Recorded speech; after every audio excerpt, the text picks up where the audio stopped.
तुमने कभी किसी घर के अंदर कदम रखते ही महसूस किया है जैसे कोई तुम्हें देख रहा हो? कोई आवाज नहीं, कोई हलचल नहीं, बस एक सन्नाटा जो सीधा तुम्हारे सीने पे बैठ जाए। एक ऐसी ठंडी सांस जो तुम्हारी रीढ़ की हड्डी में सिहरन पैदा कर दे। अगर हां, तो आज जो कहानी मैं सुनाने जा रहा हूं वो तुम्हारे होश उड़ा देगी। यह सिर्फ एक भूत की कहानी नहीं है, यह एक चेतावनी है।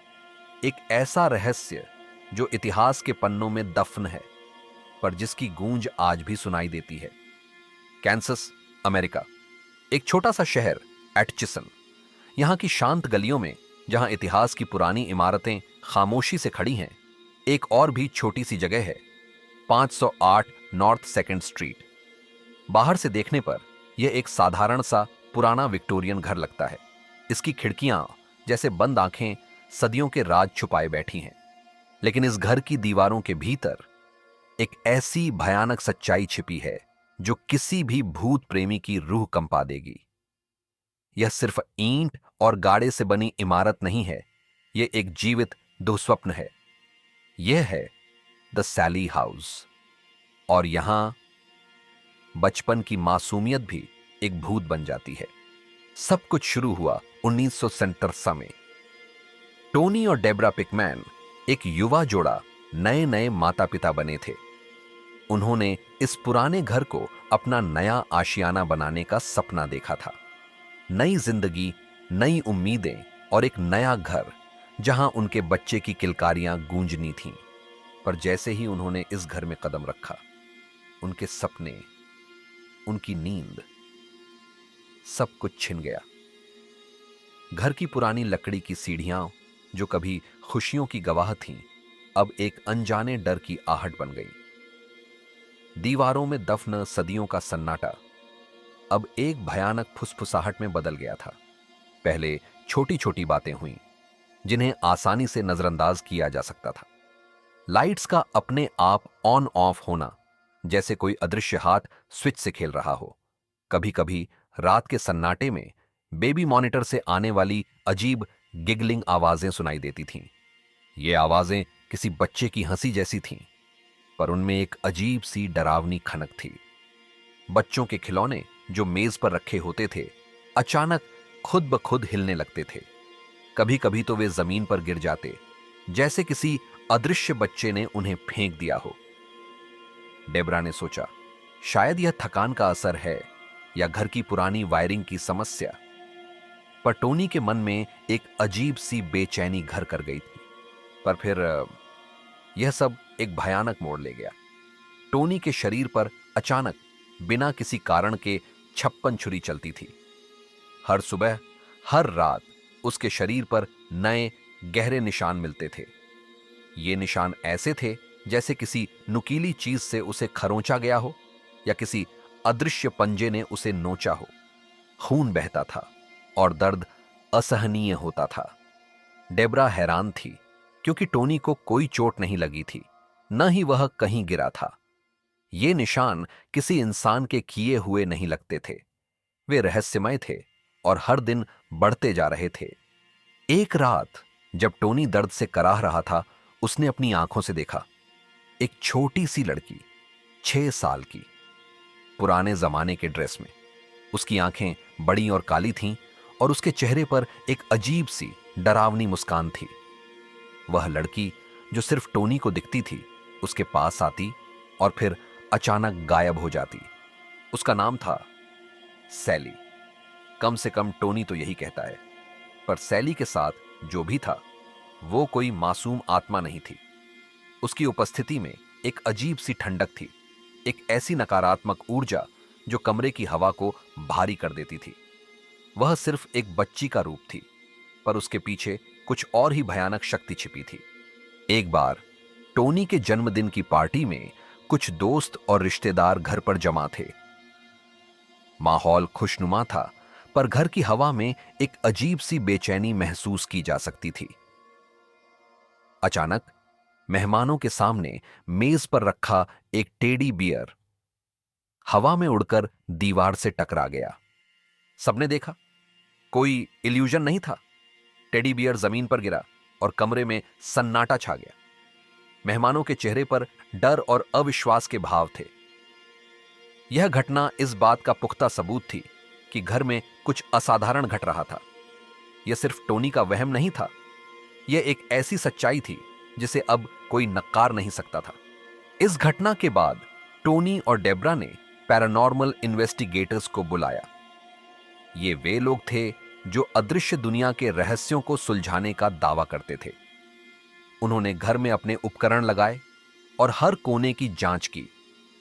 उनकी जांच में जो सामने आया वह किसी भी इतिहास उत्साही और भूत प्रेमी को चौंका देगा। उन्होंने पता लगाया, इस घर में पहले एक डॉक्टर रहता था, डॉ चार्ल्स फिनले। यह 19वीं सदी के अंत की बात है, जब चिकित्सा विज्ञान आज जितना उन्नत नहीं था। डॉक्टर फिनले अपने समय के हिसाब से एक प्रतिष्ठित चिकित्सक थे, पर उनके तरीकों में कुछ क्रूरता भी थी। एक दिन एक छोटी सी लड़की सैली को अपेंडिक्स के दर्द के लिए उनके पास लाया गया। सैली की उम्र वही थी जो टोनी को दिखने वाली लड़की की थी। डॉक्टर ने ऑपरेशन शुरू कर दिया, बिना पूरी एनेस्थीसिया के। उस समय एनेस्थीसिया की कमी या गलत खुराक आम बात थी। सैली दर्द से चिल्लाती रही। उसकी चीखें घर की दीवारों में गूंजती रहीं। उसकी मासूम आंखें दर्द और भय से भरी थीं। और फिर वह मर गई। उसकी आत्मा ने उस घर को कभी नहीं छोड़ा। कहते हैं, सैली की आत्मा अब भी वहीं भटक रही है, अपने दर्द और अन्याय का बदला लेने के लिए।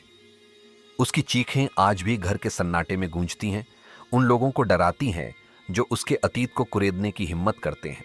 पर कुछ लोग कहते हैं, यह सिर्फ एक भेष है, एक धोखा। सैली की कहानी सिर्फ एक पर्दा है, एक मासूमियत का नकाब।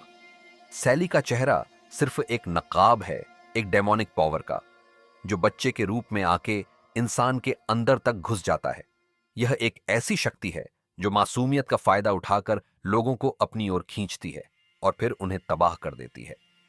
यह सिर्फ एक भूत नहीं है, यह एक दानवी इकाई है जो सैली की दर्दनाक कहानी का इस्तेमाल करती है। यह उन लोगों के लिए एक भयानक चेतावनी है जो सोचते हैं कि सभी आत्माएं मासूम होती हैं। कुछ आत्माएं इतनी पुरानी और दुष्ट होती हैं कि वे किसी भी रूप में प्रकट हो सकती हैं, सिर्फ तुम्हें फंसाने के लिए। और टोनी, वह एक लिविंग प्रूफ है कि यह कोई नॉर्मल हॉन्टिंग नहीं थी। उसके शरीर पर बने निशान, उसकी मानसिक पीड़ा, यह सब इस बात का गवाह है कि उसने एक ऐसी शक्ति का सामना किया था जो इंसानी समझ से परे थी। वह सिर्फ एक घर में नहीं, बल्कि एक दूहा स्वप्न में फंस गया था। यह एक चेतावनी थी, एक ऐसी चेतावनी जिसे उसने अपनी जान पर खेलकर सीखा था। टोनी और डेब्रा ने आखिरकार वो घर छोड़ दिया, पर सैली ने उनका पीछा नहीं छोड़ा। टोनी आज भी उस घर के साए से बाहर नहीं निकल पाया है। उसके मन में वह डर, वह दर्द आज भी जिंदा है। आज भी लोग उस घर में जाकर इन्वेस्टिगेशन करते हैं। भूत प्रेमी और पैरानॉर्मल इन्वेस्टिगेटर्स उस घर के रहस्य को सुलझाने की कोशिश करते हैं। कुछ लौट के आते हैं, पर उनके चेहरे पर एक अजीब सा डर होता है। कुछ नहीं, वे गायब हो जाते हैं, या फिर उनके साथ कुछ ऐसा होता है जिसे वे कभी बता नहीं पाते। और कुछ सिर्फ वीडियो में रिकॉर्ड हो जाते हैं। आवाजें, चेहरे, शैडोज, वे अदृश्य शक्तियां जो उस घर में आज भी मौजूद हैं, कैमरे में कैद हो जाती हैं। यह घर आज भी एक रहस्य बना हुआ है, एक ऐसा रहस्य जो हर किसी को अपनी ओर खींचता है, पर जिसे सुलझाने की हिम्मत बहुत कम लोग कर पाते हैं। तो अगले बार जब किसी घर के दरवाजे पे लिखा हो फॉर रेंट, पहले पूछना कि पिछला किराएदार कहां गया। क्या वह खुशी खुशी निकला या फिर किसी अनजाने डर का शिकार हो गया? क्या उस घर की दीवारों में कोई अनकहा रहस्य छिपा है? कहीं सैली उसके साथ तो नहीं?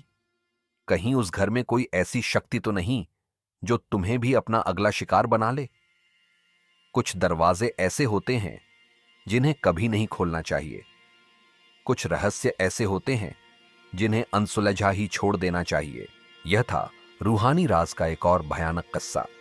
अगर आपको यह कहानी ने रात भर जागने पे मजबूर कर दिया, अगर तुम्हारी रूह कांप उठी है और तुम इस रहस्यमय दुनिया के बारे में और जानना चाहते हो, तो लाइक करो, शेयर करो और सब्सक्राइब जरूर करो, क्योंकि अगला राज हो सकता है आपके आसपास ही छुपा हो।